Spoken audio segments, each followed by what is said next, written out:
Hello guys, good evening and welcome to Engineers Academy. मैं हूं शैलेश वैद्य और आप लोगों का स्वागत है आज के मेरे हीट एंड मास ट्रांसफर के क्लास में, जहां पे मैं आज आप लोगों से बात करूंगा about the generalised heat conduction equation. इससे पहले मैं आप लोगों से बात करूं, एक छोटा सा अनाउंसमेंट है मेरे व्यूअर्स के लिए कि अब से मैं अनअकैडमी पे भी लाइव क्लासेस आप लोगों के लिए लेने वाला हूं। तो जो लोग अनअकैडमी प्लेटफॉर्म से जुड़े हुए हैं वहां पे भी वो मेरे साथ गेट और इंजीनियरिंग सर्विसेज की तैयारी अगर मेरे साथ प्रिपेयर करवाना चाहते हैं तो आप लोग वहां पे डिस्क्रिप्शन में मैं आप लोगों को आज के मेरे क्लास की लिंक पोस्ट कर दे रहा हूँ। एक्चुअली तो वो क्लास आप लोगों के इस वीडियो से पहले कंडक्ट हो चुका है, मैं 5 बजे लाइव आ चुका हूँ। ये वीडियो हमारा 6 बजे लाइव है, बट स्टिल आप लोग वहां पे जाके देख सकते हो। मैंने वहां पे स्टार्ट किया है थर्मोडायनामिक्स के बेसिक्स के साथ।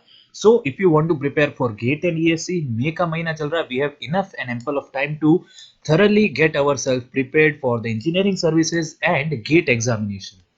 और वहां पे मेरी क्लासेस रेगुलर रहेगी, एक शेड्यूल यहाँ पे और वहां पे हम लोग बना के रखेंगे। Will run parallel classes, you can study anywhere on the YouTube or else on my Unacademy channel platform, and even you can use my code for 10% discount on the plus courses। आप लोगों को जैसे पता ही Unacademy plus for GATE and engineering services, वहां पे आप लोगों को 1 ईयर फीस है अराउंड 25,000 रुपीज, और वही का वही कोर्स अगर आप लोग 2 इयर्स के लिए लेते हैं तो आप लोगों को खाली एक्स्ट्रा 5,000 पे करना पड़ेगा। 30,000 रुपीज में you will get the classes free for 2 years by the most experienced faculties all over India. Plus आप लोगों को मेरा कूपन कोड यूज करके मिलेगा 10% का डिस्काउंट, विच इज सेलेश। मैं यहाँ पे अपना कूपन कोड यहाँ पे भी लिख दे रहा हूँ और डिस्क्रिप्शन में भी लिख दे रहा हूँ, सेलेश V.2013।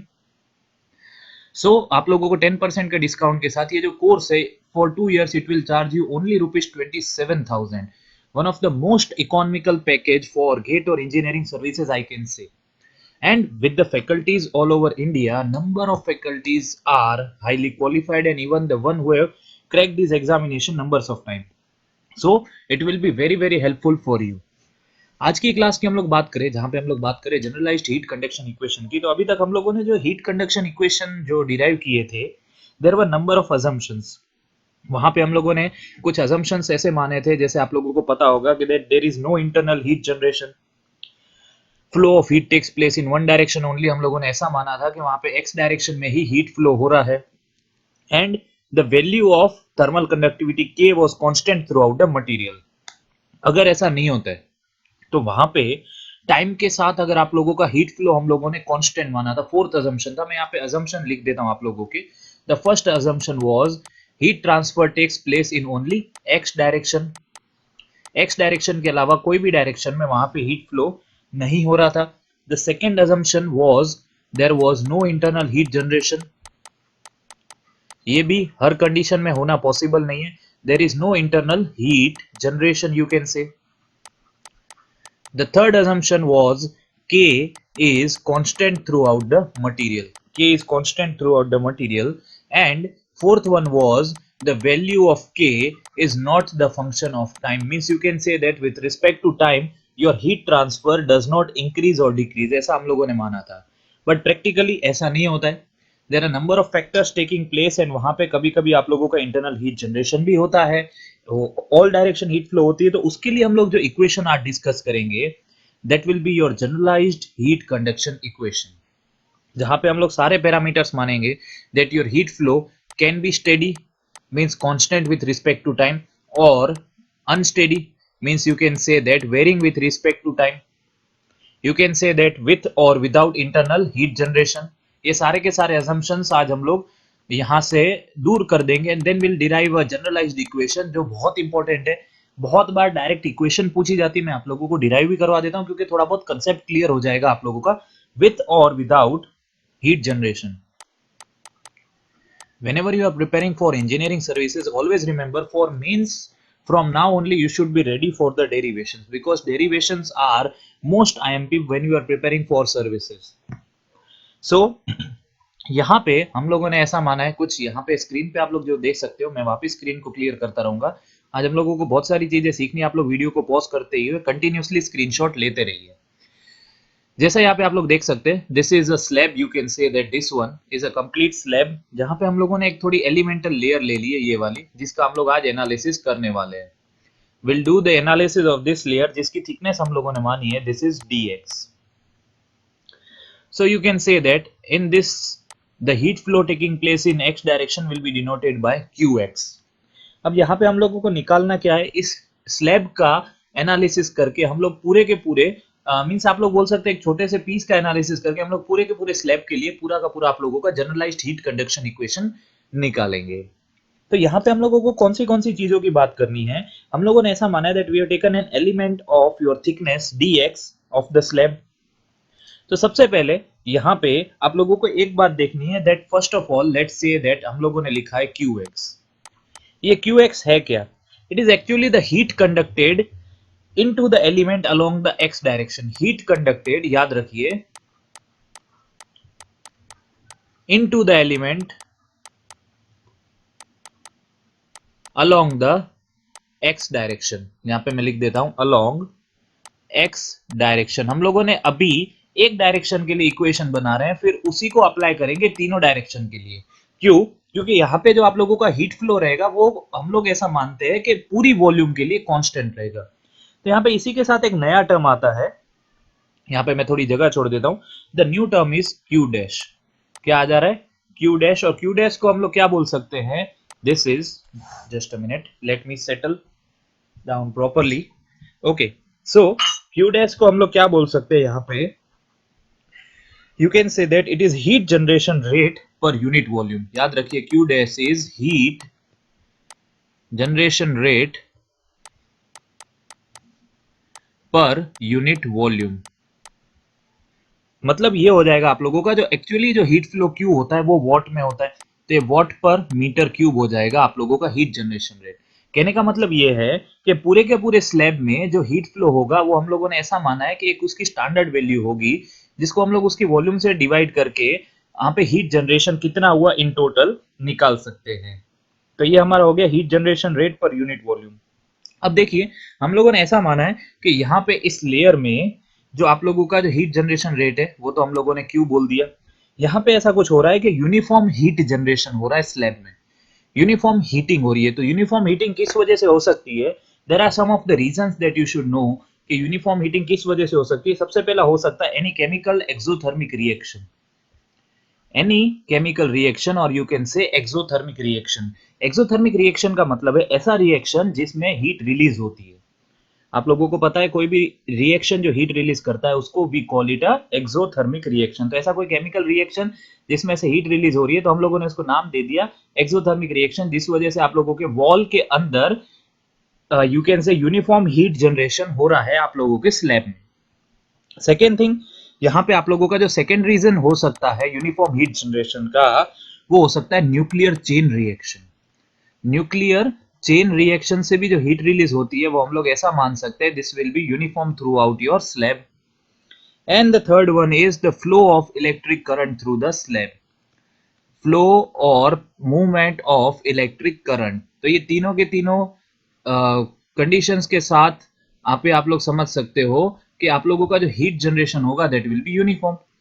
अब यहाँ पे हम लोगों ने हमारा डेरिवेशन चालू किया qx के साथ, heat conducted into the element along the x direction. तो ये तो हम लोगों ने डिराइव करके रखा हुआ है, हम लोगों ने पहले ही जो हीट कंडक्शन का लॉ फोरियर्स के थ्रू पढ़ा था वहां पे हम लोगों ने पढ़ा था q इज इक्वल्स टू, यहाँ पे qx हो जाएगा minus of k A d T upon d x. Q is equal to minus of k A d T upon d x. अब यहाँ पे एक नई चीज आ जाती है, heat conducted out of the element. देखिए हीट अंदर गई इस एलिमेंट के क्यू एक्स, तो ऑब्वियसली जो बाहर निकलेगी वो कुछ वैल्यू चेंज होगी, कम हो सकती है, ज्यादा हो सकती है। जो बाहर जो वैल्यू आ रही है it is denoted as Q X plus D x.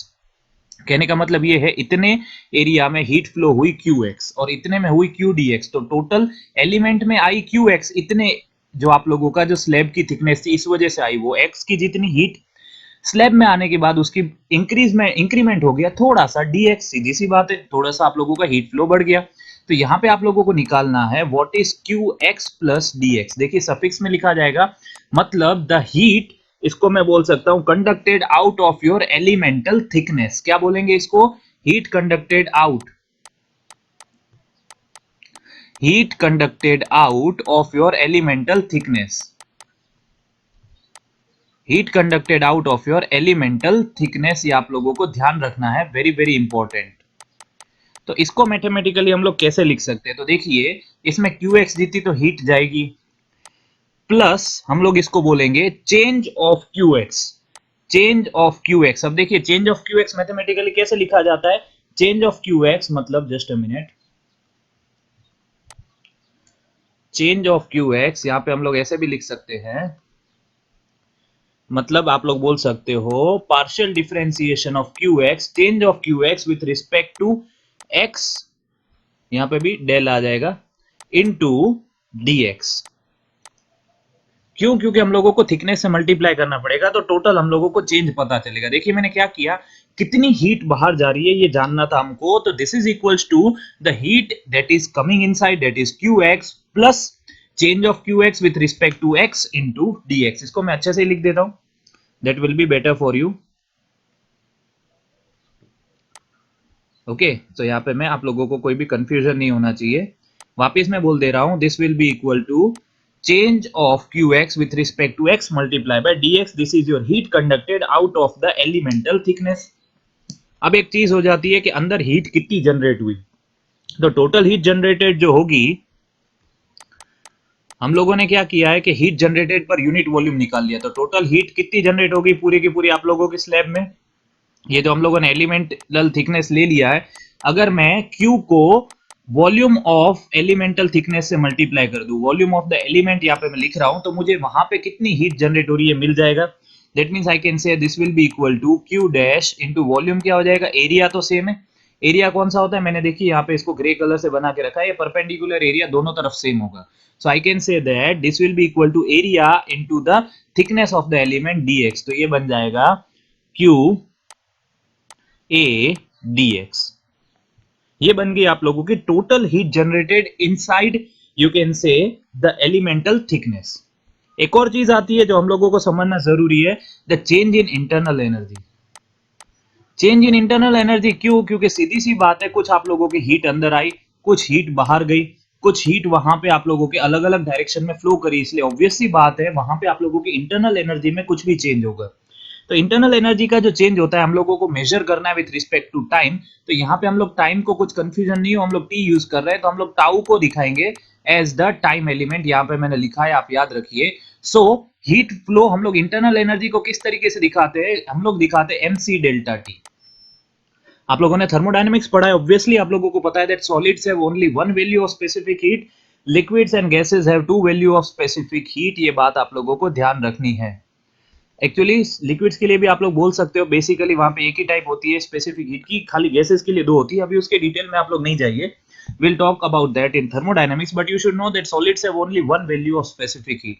सो ये बन जाएगा आप लोगों का D by d tau, means change of internal energy with respect to time, ये हो जाएगा MC, यहाँ पे आप लोग T लिख सकते हो या डेल्टा T, जो भी लिखना चाहो।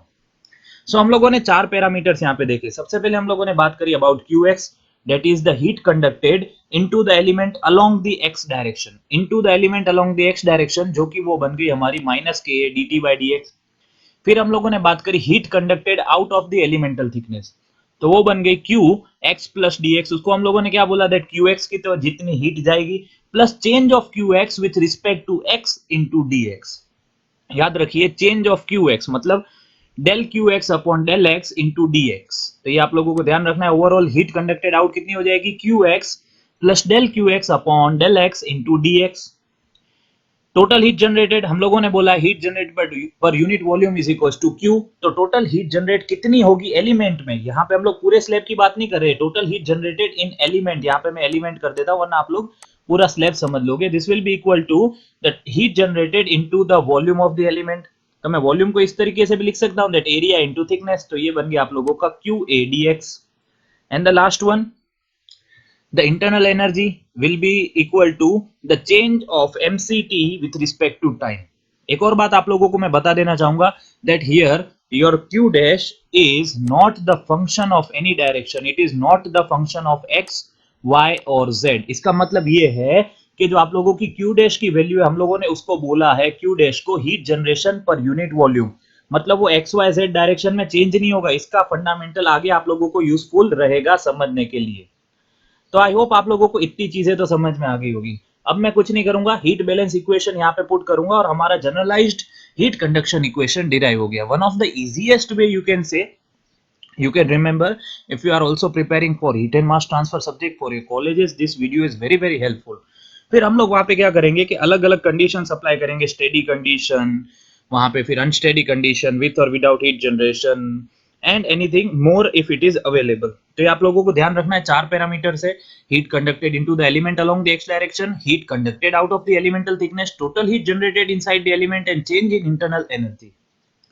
तो अब मैं यूज करूंगा फर्स्ट लॉ ऑफ थर्मोडायनेमिक्स, जैसे हम लोग एसएफडब्ल्यू करते थे उसी तरह यहाँ पे मैं एनर्जी बैलेंस करूंगा। यहाँ पे हीट एनर्जी बैलेंस, तो मैं ऐसा बोल सकता हूं that initially your heat inflow should be equal to heat outflow. होना चाहिए कि नहीं होना चाहिए? जितनी हीट अंदर आई that should be equal to the heat that is leaving the elemental thickness. So you can say that क्या क्या चीजें आ जाएगी यहाँ पे, क्या क्या चीजें आ जाएंगी? Heat conducted into the element, heat inflow में क्या क्या आ जाएगा? Heat conducted into the element, heat conducted into, मैं यहाँ पे खाली इनटू मैं पूरा ही लिख देता हूँ, चलिए, heat conducted into the element. Let me change the colour, तो आप लोगों को थोड़ा अच्छे से समझ में आ जाए। Just a minute. मीन्स थोड़ा क्या समझने में मजा आना चाहिए, हर चीज को देखिए, एंजॉय कीजिए। हीट एंड मास का जो सब्जेक्ट है थोड़ा बहुत स्टूडेंट्स को बोरिंग भी लगता है, but that's not a case. Okay, ये ऐसा केस नहीं है। सो यहाँ पे व्हाट विल राइट, ये हम लोग लिख लेते हैं हीट कंडक्टेड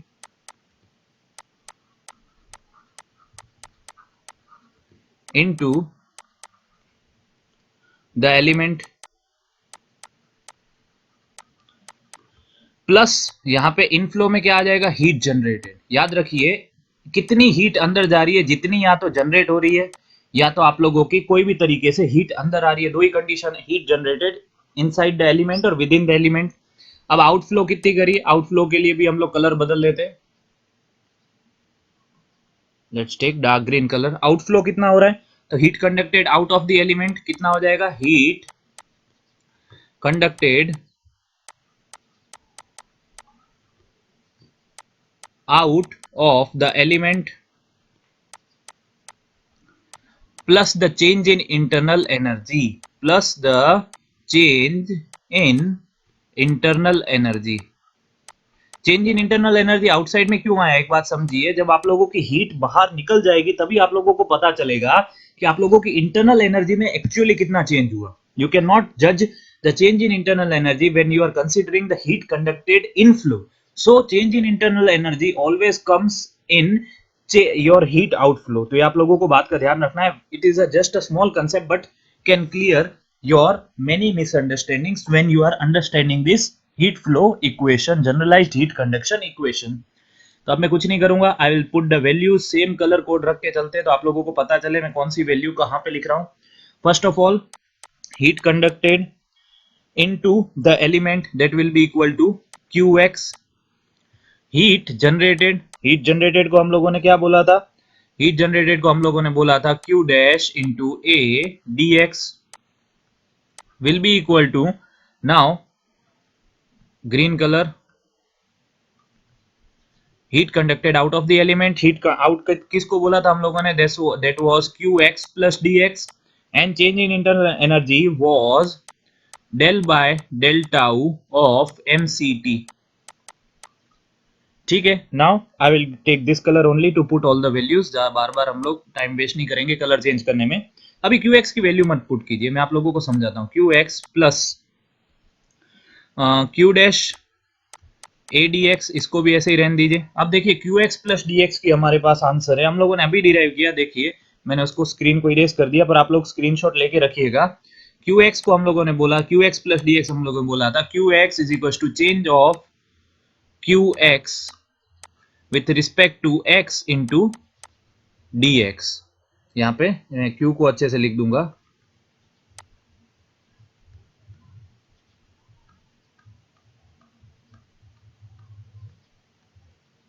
ओके।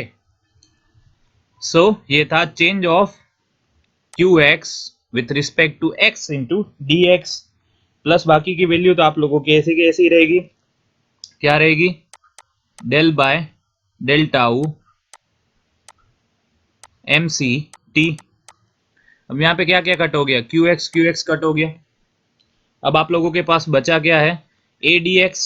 यहाँ पे आप लोग देखना चाहें तो यहाँ पे मैं क्यू डैश की वैल्यू भी पुट कर सकता हूँ, यहाँ पे मैं Q की वैल्यू भी पुट कर सकता हूँ। देखिए Q डैश क्या है आप लोगों का, हीट फ्लो ही है। So I can actually what I can do, I can take this value this side, ये वैल्यू को इधर ले लेता हूँ। अब ये वैल्यू को मैं इधर लूंगा तो यहाँ पे मेरे पास QX है। देखिए ये वाला QX बोल रहा था मैं, इसकी वैल्यू मैं पुट करता हूँ तो ये पहले माइनस होगा फॉर्मूला, और इसका फॉर्मूला है माइनस के ए। ये बचता है आप लोगों का del T by del X. और बाहर क्या बच रहा है, ऑब्वियसली बाहर बच रहा है, यहाँ पे मैं माइनस लिख देता हूँ, बाहर वैसे ही बच रहा है D by D X del X, और एक एक्स और बच रहा है। देखिए मैं इसको वापस लिख देता हूं, समझिए बात को। ओके, जल्दी से रब कर दिया। Let's take red colour marker only, it makes us look a bit properly.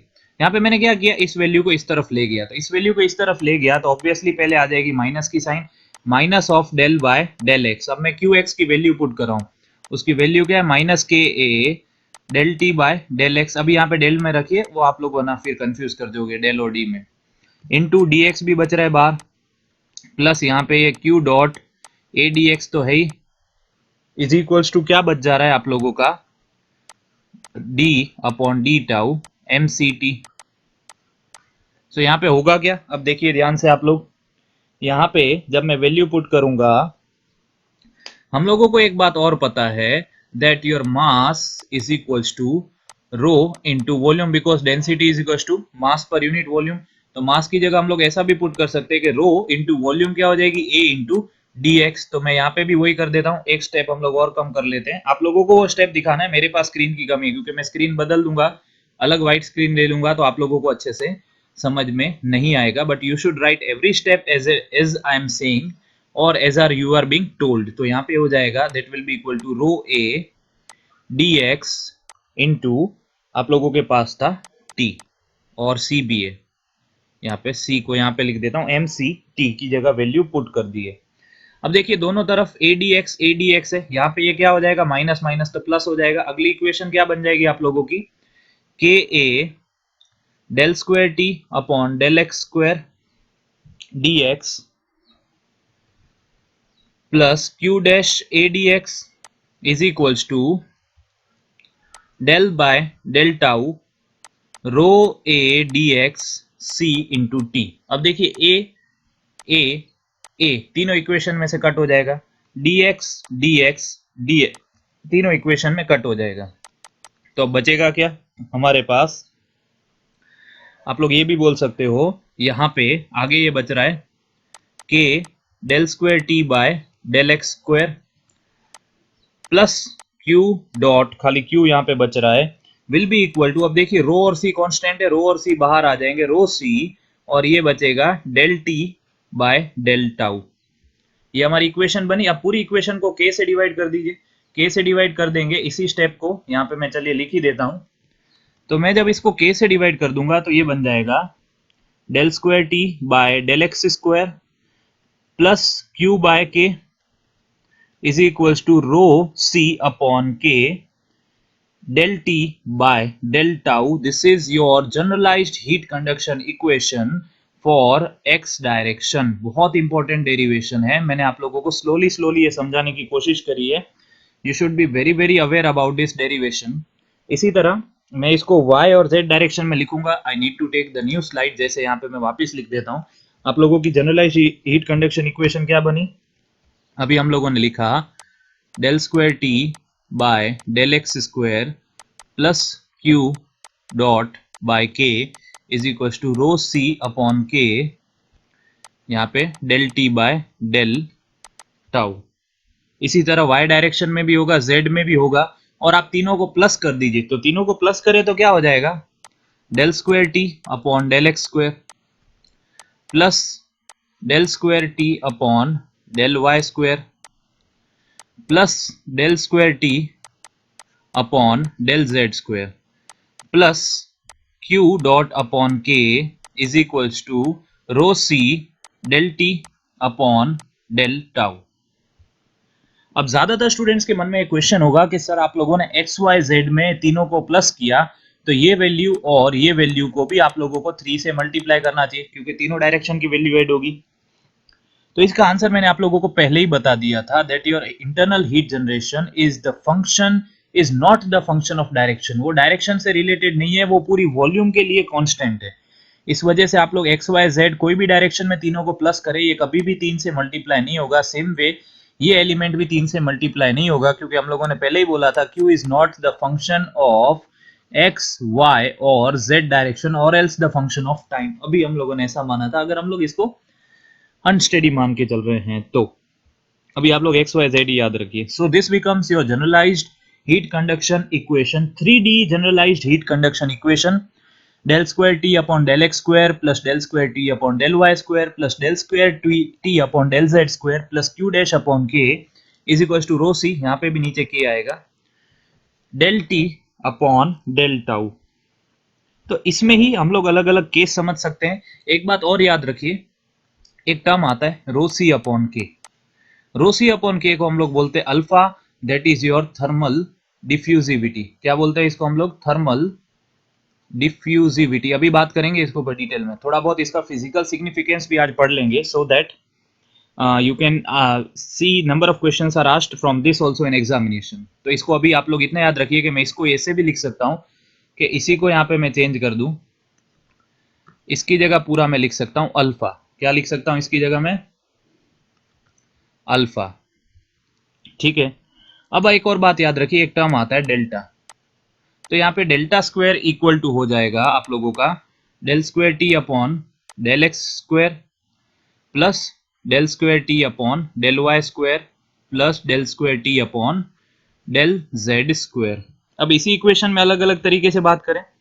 अगर आप लोगों ने पहली कंडीशन ऐसी मानी है कि यहाँ पे आप लोगों का जो हीट ट्रांसफर हो रहा है वो स्टेडी हीट ट्रांसफर हो रहा है, क्या मैं यहाँ पे लिख भी देता हूँ आप लोगों को, if your consideration is steady state heat transfer. क्या माना है आप लोगों ने? Steady state heat transfer. Steady state heat transfer होने का मतलब क्या है? स्टेडी स्टेट हीट ट्रांसफर का मतलब है your change in temperature that is del T with respect to time that is del tau is equals to zero. मतलब ये वाला पूरा का पूरा टर्म जीरो हो जाएगा। तो आप लोगों की इक्वेशन हो जाएगी, यहाँ पे इतने पूरे के लिए मैं डेल्टा स्क्वायर लिखूंगा, delta square is a function of T, यहाँ पे डेल्टा स्क्वायर टी बोलेंगे हम लोग, प्लस क्यू अपॉन के is equals to 1 upon alpha. ये तो पूरा सॉरी जीरो हो गया, तो इसको हम लोग बोलते हैं आप लोगों की Poisson equation. Steady state heat transfer की जब बात करते हैं तो इसको हम लोग क्या बोलते हैं? आप लोगों की पॉइजन इक्वेशन। याद रखिए ये जो पूरी इक्वेशन है ना जिसमें हम लोगों ने अल्फा के फॉर्म में लिखा, इसको हम लोग बोलते हैं डिफ्यूजन इक्वेशन। क्या बोलते हैं इसको हम लोग? Diffusion equation. याद रखना ये बहुत इंपॉर्टेंट है। जब आप लोगों ने स्टेडी स्टेट हीट ट्रांसफर माना है, that means you are considering the change of temperature with respect to time is equals to zero, so your equation subsides to delta square t plus q by k is equals to zero. Same way, if there is no internal heat generation, अगर आप लोगों का internal heat generation ही zero है, internal heat generation होना का मतलब ये है कि आप लोगों का q zero हो गया, और स्टेडी स्टेट हीट ट्रांसफर तो है ही, मतलब ये भी जीरो है। तो आप लोगों की इक्वेशन बन जाएगी that your delta square T is equals to zero, मतलब ये बन जाएगी लाप्लासेस इक्वेशन। क्या बनेगी ये? लाप्लास इक्वेशन का मतलब ये है that your there is steady state heat transfer and also the change sorry, if there is steady state heat transfer and also there is no internal heat generation, तो ये आप लोगों का बनता है खाली delta square T is equals to zero. तो आप लोगों को ये ध्यान रखना है, ये 3D के लिए ये इक्वेशन है। अगर आप लोगों को कभी कोई पूछ ले कि 1D के लिए क्या इक्वेशन बनेगी, तो 1D के लिए आप लोग लिख सकते हो del square T by del x square plus Q dash by k is equals to alpha, sorry ये 1 अपॉन अल्फा होगा क्योंकि यहाँ पे मैंने गलती कर दी है कि जो रो होता है इसको हम लोग अल्फा को बोलते हैं के बाय रो सी। थोड़ी सी लिखने में गलती हो गई, तो यहाँ पे ये 1 अपॉन अल्फा आएगा, 1 upon alpha into del T by delta. मैं आप लोगों को थर्मल डिफ्यूजिविटी अभी अलग से समझा रहा हूँ, यहाँ पे जल्दी जल्दी में लिखने में थोड़ी सी गलती हो गई है, इसको हम लोग थोड़ा अच्छे से लिख लेते हैं।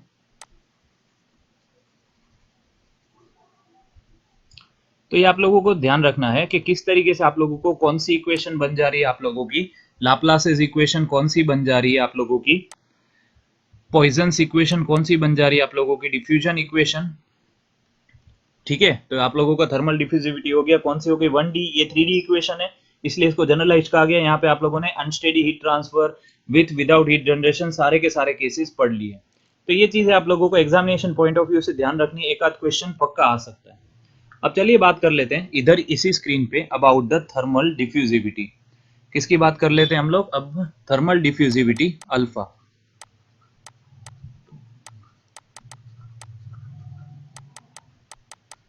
हम लोग इसको डिनोट करते हैं अल्फा सिंबल से, जो कि इसका डेफिनेशन बन जाता है थर्मल कंडक्टिविटी अपॉन रो सी। थर्मल कंडक्टिविटी के मतलब ये तो आप लोगों की टेम्परेचर रिलेटेड प्रॉपर्टी, आप लोग ऐसा बोल सकते हो। रो सी जो होता है हमारा, this is what you call your heat capacity. क्या बोलते हो? Heat capacity. मतलब it is the capacity of material to store a specific amount of heat. How much heat can be stored within the material can be known by the multiplication of rho into c. तो आप लोगों को ध्यान रखना है, कोई पूछे अगर आप लोगों को इसका यूनिट क्या बन जाता है, देखिए ज्यादातर स्टूडेंट्स इसके यूनिट में बहुत कंफ्यूज होते हैं। तो इसका जो यूनिट बन जाता है थर्मल डिफ्यूजिविटी का, ये बन जाता है आप लोगों का मीटर स्क्वायर पर सेकेंड। आप लोग यहाँ पे वैल्यू पुट कर सकते हैं थर्मल कंडक्टिविटी के यूनिट की, रो के यूनिट की, सी के यूनिट की, तो आंसर आएगा मीटर स्क्वायर पर सेकेंड। ये आप लोगों को याद रखना है, the unit of thermal diffusivity is metre square per second. अब एक बहुत अच्छी सी बात है, यहाँ पे मैं आप लोगों को कुछ इसका फिजिकल सिग्निफिकेंस बता देना चाहूंगा। Actually what is alpha? Thermal diffusivity alpha tells about the ability of material to allow the heat to pass through the material. Diffusivity, कितनी हीट आप लोगों की डिफ्यूज होगी मटेरियल के थ्रू, वो हम लोगों को इससे पता चलता है। The amount of heat that can pass through the material, और you can say that the amount of heat can be diffuse through the material can only be found out by the value of alpha. ये बहुत important है हम लोग जब heat and mass transfer की study करते हैं तो। अब सीधी सी बात है, अगर ऐसा मान लीजिए कोई ऐसा मटेरियल है, चलिए यहाँ पे हम लोग मान लेते हैं जिसकी हीट कैपेसिटी कम है। हीट कैपेसिटी मींस रो सी जो है उसका लेस है। If the heat capacity of any material is less than, यहाँ पे हम लोगों ने कोई भी वैल्यू उसको ऐसा माना है that your heat capacity of the material is less, तो वहां पे उसकी जो एबिलिटी होगी, अब देखिए रो कम है, हीट कैपेसिटी कम है, तो सीधी सी बात है थर्मल डिफ्यूजिविटी की वैल्यू क्या होगी? ज्यादा होगी। मतलब वो मटेरियल ज्यादा से ज्यादा हीट को डिफ्यूज कर पाएगा। सेम वे अगर थर्मल कंडक्टिविटी की वैल्यू ज्यादा है तो भी वो ज्यादा से ज्यादा हीट को वहां पे डिफ्यूज कर पाएगा। That means you can say that the heat energy can easily pass through the medium and your value of alpha will be higher. Also conductivity अगर मटेरियल की ज्यादा होगी, इस वजह से वो वहां पे टेम्परेचर रेजिस्टेंस कम से कम प्रोवाइड करेगा, इस वजह से ज्यादा वहां पे हीट एनर्जी मटेरियल में से फ्लो कर सकेगी। तो ये कब काम में आता है? जब हम लोग डिजाइन करते हैं ऐसे मटेरियल्स की जहां पे हम लोगों को थर्मल डिफ्यूजिविटी की हो सकता है वैल्यू ज्यादा चाहिए हो। आप लोग बोल सकते हो वायर इंसुलेशन में, हम लोगों ने क्रिटिकल थिकनेस ऑफ इंसुलेशन में पढ़ा था that for wire you require larger heat transfer rate. वहां पे हम लोगों को इंसुलेशन करना है, पर इंसुलेशन क्रिटिकल रेडियस से कम करना है, जिस वजह से आप लोगों का वहां पे हीट ट्रांसफर रेट बढ़ जाए। Our goal is to increase the heat transfer rate. So alpha tells you that how quickly the body responds to the change in its temperature environment। आप लोगों के environmental change में किस तरीके से body respond करती है वो हम लोगों को पता चलता है through the value of alpha. तो ये बात का आप लोगों को ध्यान रखना है। Very very important concept of thermal diffusivity के अपॉन रो सी, इसको हम लोग बोलते हैं the ratio of thermal conductivity upon heat capacity. ये बात का आप लोगों को ध्यान रखना है। अब एक छोटी सी बात है, हमेशा याद रखिए, जो आप लोगों का जो अल्फा होता है वो गैसेस का ज्यादा होता है। आप लोगों का जो अल्फा लिक्विड्स के कंपैरिजन में देखा जाए तो गैसेस का ज्यादा होता है। ऐसा क्यों होता है? क्योंकि सीधी सी बात है, अल्फा की जो डेंसिटी होती है कंपेयर टू, यहाँ पे आप लोग बोल सकते हो, सबसे पहले तो आप लोग कुछ चीजें देख लीजिए कि हम लोग बात करें द कंडक्टिविटी ऑफ एयर, कोई भी वाटर के साथ कंपेयर करें तो conductivity of air is less than conductivity of water. ठीक है, पर इससे तो कम होना चाहिए। बट आप लोगों की जो डेंसिटी जो है एयर की, रो ऑफ एयर आप लोग बोल सकते हो, it's very very very less than the rho of water. यहाँ पे आप लोगों को पता ही है, मैंने फ्लूइड में बताया, the density of air is approximately 1.2 kg per metre cube and that of water is 1000 kg per metre cube. तो इस वजह से क्या होता है कि थर्मल कंडक्टिविटी तो एयर की कम होती है, पर हीट कैपेसिटी गैसेस की बहुत कम होने की वजह से उनकी थर्मल डिफ्यूजिविटी बहुत हाई होती है। तो एग्जामिनेशन में पूछा जाता है, always remember that the thermal diffusivity of the gases is higher as compared to thermal diffusivity of the liquids. इतना ही आप लोगों को चीजें याद रखनी है। यहाँ पे आप लोगों को ध्यान रखना है generalised heat conduction equation, steady state में अनस्टेडी, 3D, 1D, विथ और विदाउट हीट जनरेशन, ये सारी की सारी चीजें आप लोगों को याद रखनी है। प्लस एक और चीज आप लोगों को याद रखनी है कि यहाँ पे आप लोगों को इसका unit metre square per second मैंने आप लोगों को बता दिया है। So this much is enough from theoretical point of view. Let's talk about the questions that are asked in GATE. कुछ कम ही क्वेश्चन आए हुए हैं। In case of one-dimensional heat conduction in a medium with constant properties, T is the temperature at position x at time t, then del T by small del t is proportional to। अभी हम लोगों ने यहाँ पे ये value derive करी थी। One dimensional equation के लिए हम लोगों ने क्या डिराइव करी थी, that del square T by del x square, यहाँ पे आप लोग नीचे देख सकते हैं, प्लस क्यू अपॉन के is equal to rho c upon k. This will be equal to rho c upon k into del T upon del को वहां लिख लेते हैं। यहाँ पे लिख लें हम लोग सबसे पहले, तो हम लोगों के पास है del square T upon del x square plus Q dot upon के is equal to rho c upon k into del T. अब यहाँ पे टाउ नहीं है तो मैं स्मॉल डेल टी लिख रहा हूँ। पर यहाँ पे आगे कंडीशन बोली गई है कि यहाँ पे आप लोगों का जो टी जो है एट पोजीशन एक्स, यहाँ पे वन डायमेंशनल इक्वेशन तो हम लोगों ने मान लिया in a medium with constant property. Constant property plus यहाँ पे आप लोगों को हीट जनरेशन की कोई भी बात नहीं करी हुई। याद रखिए, जब तक दिया हुआ नहीं हो तब तक कभी भी अज्यूम मत करना that there is an internal heat generation, वरना गड़बड़ कर दोगे। और ऑप्शंस भी कुछ ऐसे ही है। तो यहाँ पे this term is also your zero और बाकी की प्रॉपर्टीज भी कांस्टेंट है। These are all the properties, मतलब ये दोनों हम लोगों को नहीं लिखने हैं। So you can say that del square T by del x square is directly proportional to del t by del t। तो यहाँ पे आप लोगों का आंसर क्या हो जाएगा, I think option number D में दिख रहा है, del square t by del x square when your properties are constant, when there is no internal heat generation, so this becomes your one dimensional heat conduction equation। ये बात आप लोगों को ध्यान रखनी है। मूविंग अहेड, एक और क्वेश्चन ले लेते हैं। यहाँ पे ये बात करी है about one dimensional unsteady heat transfer equation for a sphere. अब देखिए, हम लोगों ने डिराइव तो नहीं करी है, बट यहाँ पे जब हम लोग स्फीयर की बात कर रहे हैं तो आप लोगों को याद रख लेना है the correct answer is option number B, 1 upon R square del upon R del R, that is the change in R square into D T upon R plus Q by K 1 upon alpha del by del T. आप लोग इसको याद रख लीजिए। ये आप लोगों के स्फीयर के, मैं अगले वीडियो में आप लोगों को यहाँ पे अलग अलग केसेस में अनस्टेडी हीट ट्रांसफर के बारे में थोड़ा बता दूंगा। सिलेंडर के लिए, स्फीयर के लिए गेट 2004 में क्वेश्चन आया था। I think this much is very clear for you. Engineering services में कुछ खास क्वेश्चन इसमें से कभी आए नहीं है, बट लास्ट कुछ पेपर्स में थे क्वेश्चन जिसके ऊपर हम लोग आगे की वीडियोस में बात कर लेंगे। थोड़ा बहुत और टॉपिक हम लोग जब कवर कर ले तो। So this is today me signing off. This is Shailesh Vaidya signing off with the video को लाइक जरूर कर दीजिए, अपने दोस्तों के साथ शेयर कीजिए, ज्यादा से ज्यादा स्टूडेंट्स को जोड़िए 6 बजे की क्लास के लिए। कल हम लोग कुछ नया टॉपिक चालू करेंगे हीट एंड मास ट्रांसफर में। थोड़े बहुत अच्छे टॉपिक हम लोगों ने बीच में, मैंने आप लोगों को बहुत इंपॉर्टेंट टॉपिक बता दिए, जैसे हम लोगों ने लॉगरिथमिक मीन टेम्परेचर की यहाँ पे बात कर ली फॉर सिलेंडर्स एंड स्फीयर, हम लोगों ने बात कर ली क्रिटिकल रेडियस ऑफ इंसुलेशन। इनसे क्वेश्चंस गेट में और इंजीनियरिंग सर्विसेज दोनों में आते रहते हैं। So you should watch that video. वो सारी की सारी लिंक आप लोगों को प्लेलिस्ट मिल जाएगी, डिस्क्रिप्शन में देखने चले जाइए। So thanks for watching my video. Share it with your friends. Jai Hind and Jai Bharat.